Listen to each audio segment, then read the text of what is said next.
এদিকে তাকিয়ে যাচ্ছে আমাদের দিকেই, বলছে আমি দেখছি সব, রাত্রিবেলায় এসে আমি ধরবো তোমাদেরকে।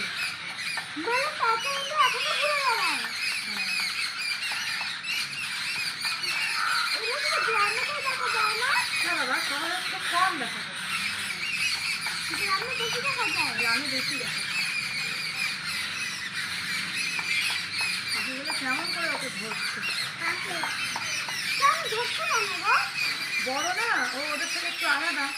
ওরা ভাবছে যে ও বোধহয় ওদের বোধহয় এমনি ক্ষতি, ওদেরকে এসে বোধহয় ওর পাখির ডিম টিম সব খেয়ে নিজে ওরা তাই ভাবছে। না, এখানেই আছে, ওই বাবা ফটো তুলছে,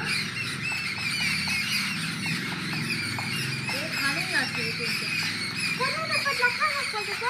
ওই যে ঘর দেখা যাচ্ছে।